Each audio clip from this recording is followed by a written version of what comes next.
आज का हमारा जो टॉपिक है that is linear equations in one variable. इससे पहले कि हम ये चैप्टर में आगे बढ़ें तो सबसे पहले आपको इसमें दिए हुए एक एक टर्म को ध्यान से समझना और सीखना होगा। Equations in one variable. तो let us start with some statements like 8 + 5 = 13। You know this is one statement. उसी प्रकार से बच्चों 7 - 3 = 4, ये भी एक स्टेटमेंट है। 2 × 3 = 6, ये भी एक स्टेटमेंट है। उसी प्रकार से x + 6 = 11, ये भी एक स्टेटमेंट है। अब ध्यान से देखिए, इसमें जो स्टेटमेंट्स हैं उनमें सभी में साइन ऑफ इक्वालिटी है और कुछ टर्म्स लेफ्ट साइड में लिखे गए हैं और वो इक्वल है राइट हैंड साइड के।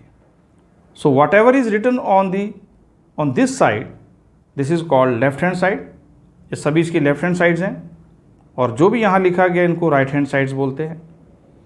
अगर आप इसमें एक एक्सप्रेशन को ध्यान से देखें जो कि ये एक्सप्रेशन है, ये एक्सप्रेशन भी उसी प्रकार से साइन ऑफ इक्वालिटी इसके अंदर भी है, स्टेटमेंट में भी, परंतु यहाँ एक अननोन क्वांटिटी है। This is called unknown quantity और इसी अननोन क्वांटिटी को आप वेरिएबल बोलते हो बच्चे। ये देखिए, आप वेरिएबल प्राप्त हो गया आपको। So this is called the variable. ये आपके पास वेरिएबल आ गया। सो ये बच्चों आपके पास जो हमारे पास, देखो मैंने आपको स्टार्टिंग में बताया कि हम इससे पहले कि linear equations in one variable start करें तो we should get the meaning of each term that is used in to define a linear equation. अब अगला जो हमारा स्टेप होगा वो ये होगा कि अगर आप डिफाइन करना चाहें what is linear equation, okay, let us define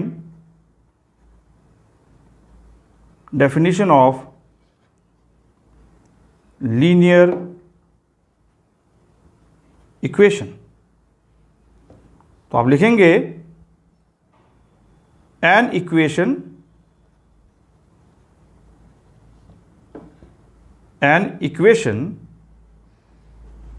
is the statement of equality which contains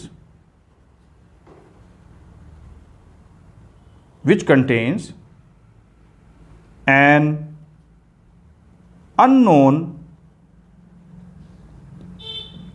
quantity, which contains an unknown quantity, and you know what is this unknown quantity called? Variable.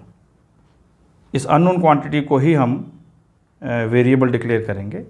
So this is the definition of linear equation.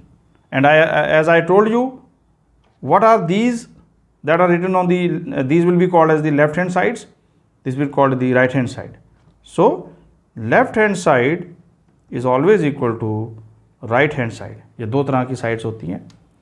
अब जो अगला point है हमारा, that जो next point of study है हमारा, इसको हम डिक्लेयर कर सकते हैं दिस इज पॉइंट 1, जो आपने याद रखना है। This is point 1 that you should know while solving questions based on linear equations in one variable. Second point है, अब क्या हमारे पास linear equation in one variable ही है? नहीं, linear equation in one variable, देखिए आप, linear equations in one variable आपने class 6th, class 7th, class 6th में किया बच्चों, क्लास 7th और क्लास 8th में करेंगे। ये याद रखना आप। क्लास 6 में क्या किया, जस्ट आपने introduction how to write the given statement in the word form, और आपको मालूम है जैसे जैसे इक्वेशंस बिल्डअप होंगी फिर आगे जाके आपको the questions based on statement यानी कि वर्ड प्रॉब्लम्स भी सॉल्व करने होते हैं। अब इस क्लास में आपने linear equation in one variable he study करना है। जैसे आप क्लास 9th में जाएंगे, 10th में जाएंगे, तब आपके पास linear equations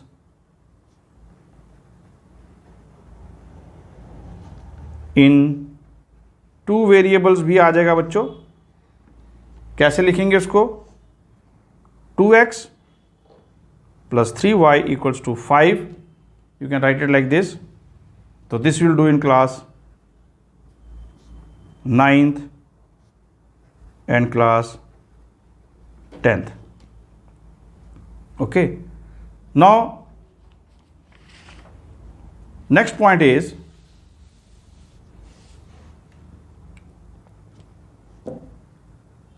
what is the solution of, जो next point है हमारा बच्चों वो है what is the solution or root of, we can write down this heading,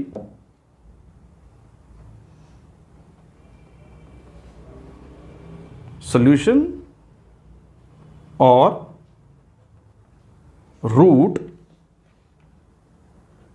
of an equation।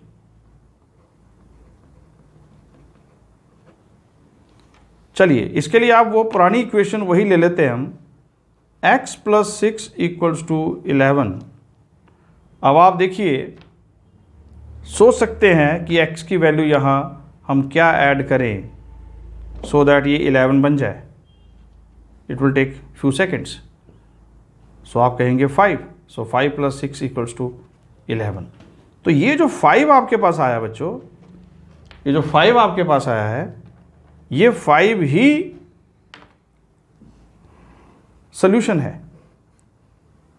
और इसी को हायर क्लास में जाके रूट्स या रूट भी बोल देते हैं। रूट्स वर्ड इसलिए यूज़ किया कि लीनियर इक्वेशन में you can only have one solution, but when you do the linear equation in 2 variables, तो वहाँ आपके पास क्योंकि 2 सॉल्यूशंस प्राप्त होते हैं इसलिए उसको लीनियर इक्वेशन इन 2 वेरिएबल कहते हैं। ठीक है, और 2 रूट्स प्राप्त होंगी। So what is the solution, अब सॉल्यूशन को डिफाइन करते हैं। व्हाट इज सॉल्यूशन, सॉल्यूशन किसे कहते हैं, a number which satisfy an equation, satisfies an equation. Which equation? Linear equation. Okay बच्चों, अब आप सोच रहे होंगे कि सॉल्यूशन अगर इक्वेशन थोड़ा कॉम्प्लिकेटेड हो जाए तो हम इसको कैसे सॉल्व करें। So next question is how to solve linear equation, how to solve linear equation। देखिए लीनियर इक्वेशन जब आप लिखेंगे तो जरूर लिखना इन 1 वेरिएबल, क्योंकि 2 वेरिएबल का अलग तरीका होता है सॉल्व करने का। That will study in higher classes, 9th class में पढ़ेंगे आप, 10th में पढ़ेंगे। अब इस क्लास में हमने सिर्फ फोकस करना है सिर्फ और सिर्फ 1 वेरिएबल में, तो उसका मेथड भी लिमिटेड ही होंगे। तो the moment you will go to higher class then definitely आपको समझ में आ जाएगा। अब देखो इसको सॉल्व करने के हमारे पास 2 मेथड्स हैं बच्चों। इसको सॉल्व करने के हमारे पास 2 मेथड हैं। वो कौन कौन से अभी आपको बता देते हैं। इसको सॉल्व करने के पहला मेथड जो आपका है that is inverse operation method, that is inverse operations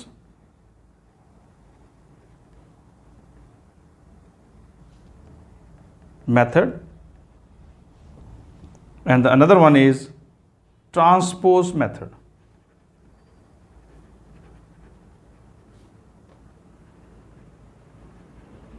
क्या फ़र्क है दोनों में? हम कोई भी एक क्वेश्चन लेंगे और इसको सॉल्व करने की कोशिश करेंगे. Let us take one example. 2x plus 5 equals to 13. अब इनवर्स ऑपरेशन मेथड क्या कहता है, ध्यान से देखिए आप. आपने क्योंकि वैल्यू ऑफ अननोन क्वांटिटी जो कि x है और इसकी सोल्यूशन निकालनी है और यहाँ वो वैल्यू पुट करनी है हमने, या वो वैल्यू फाइंड आउट करनी है. जैसे आप देखिए हमने यहाँ पर x की वैल्यू 5 पुट की तो 11 इक्वेशन जो है उसकी सोल्यूशन डिक्लेयर होगी, यानी कि वो उसको सेटिस्फाई कर रही है. देखिए आप डेफिनेशन देखिए, a number which satisfies an equation, वो उसकी सोल्यूशन कहलाता है. सो 5 is the solution of this particular equation. So 5 is the solution. So similarly यहाँ भी हमें निकालना है, बट क्योंकि ये इतना ईजी नहीं था, थोड़ा सा कॉम्प्लिकेटेड हो गया. और जैसे जैसे आप आगे देखेंगे, हम प्रैक्टिस कराएंगे आपको. I will take all the questions that are given in your book. तो इनवर्स ट्रांसवर्स ऑपरेशन मेथड क्या कहता है, जो तो एक्स के साथ इमीडिएटली वैल्यू जुड़ी हुई है, हम उस वैल्यू को यहाँ पर जो है बाद में करेंगे. पहले वो जो इससे दूर है, दैट इज़ 5. तो पहले हमने you have to get rid of this. So 5x 2x plus 5 आप यहाँ पे माइनस कर देंगे, क्योंकि यहाँ से माइनस किया तो सेम आपको यहाँ से करना होगा. सो ये दोनों बच्चों कैंसिल आउट हो जाएंगे, ये देखिए आप, है ना. सो आपके पास आ जाएगा 2x इक्वल्स टू 8. अब देखिए इसका नाम इन्वर्स इसलिए है क्योंकि यहाँ प्लस था तो हमने माइनस किया. अब क्योंकि आपको x निकालना है, उसके साथ इमीडिएट कौन आ गया अब, 2. And 2 is what, 2 is the coefficient. ये चीज़ आपको बता दें हम कि जब भी किसी इक्वेशन को डिफाइन किया जाता है या उसको लिखा जाता है, जैसे अभी आप यही इसी इक्वेशन को ले लें, late us say ax plus b equals to c. ये फॉर्मेट है linear equation in one variable का. इसमें बच्चों a जो है वो कोफिशिएंट है x का, this is called coefficient. And what is x? As I told you, this is called the variable. Okay, c and b, these are the numbers, like as we have here 6. So इस वक्त अगर x के साथ कुछ नहीं है यहाँ पर, means यहाँ पर 1 है, and 1 is the coefficient of x. 6 is like as we have b here, 11. इस तरीके से ये वैल्यूज बन जाती हैं. अब आपको क्या करना होगा, इसके साथ क्या इसका है multiplication. So you have to divide it. So 2x divided by 2 and a divide by 2. अब फिर ये इसको कैंसिल आउट कर देंगे बच्चों, तो आपके पास आ जाएगा x इक्वल्स टू 4. तो ये x की 4 वैल्यू है जो कि इसको जो है सेटिस्फाई कर रही है. और उसको पुट करने से देखिए आप, अगर आप x की वैल्यू यहाँ पुट कर देंगे, चलो उसको ट्राई करते हैं. Let us check it, check करते हैं. So 2 into 4 plus 5, what is 2 4 ज़ा 8, 8 प्लस 5 दैट इज़ 13. और राइट हैंड साइड में भी हमारे पास 13 है. इसका मतलब ये इसको सेटिस्फाई इक्वेशन कर रही है. So x is equal to 4 is the solution. ये सोल्यूशन कह दीजिए, या फिर इसको रूट भी कह सकते हो. नेक्स्ट मेथड, सेम सम लेते हैं. Let us take the same sum. 2x plus 5 equals to 13. Transpose method क्या कहता है कि आपने पहले जो x के साथ इमीडिएट है उसको नहीं, उसके अलावा जो भी आपके पास यहाँ पर टर्म है, नंबर है, उसको आप पहले वहाँ शिफ्ट कर दीजिए, ट्रांसपोज कर दीजिए. ट्रांसपोज का मतलब ही होता है कि वहाँ से उसको मूव कर दीजिए. 2x equals to 13. अब क्योंकि यहाँ पर प्लस था तो उसको आप माइनस में चेंज करेंगे. Plus get converted to minus, minus get converted to plus, multiplication to divide and divide to multiplication. So आ जाएगा आपके पास 2x इक्वल्स टू 8. अब इसका क्या रिलेशन है, इसका मल्टीप्लाई, तो ये वहाँ जाके डिवाइड हो जाएगा. ट्रांसपोज किया जा रहा है इसको.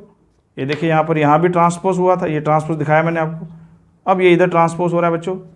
सो ये आ जाएगा 8 डिवाइड बाई 2, कैंसिल कर दीजिए, क्या आ जाएगा 4.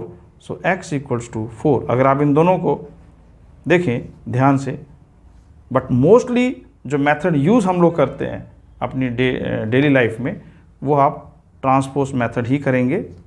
ओके, अदरवाइज कोई दोनों में ज़्यादा डिफरेंस है नहीं, but you will try to solve every question using this transpose method.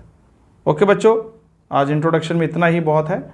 और एक ही चीज़ जो मैंने आपको बार बार बताई है, इसके जो बेसिक टर्म्स हैं उनको आप ध्यान में रखना। अब नेक्स्ट क्लास के अंदर हम जो है आपको जो भी आपकी बुक्स के क्वेश्चंस हैं इंक्लूडिंग ऑल द एग्जांपल्स, वो एक एक करके हम लोग जो है कवर करेंगे with the unsolved questions as well as the solved questions. That's all for today's video. I hope you have understood each and every term linked to the linear equation in one variable. अगर कोई भी problem आ जाती है, so you can give your query in the comment box. Okay, thank you for watching. Keep learning.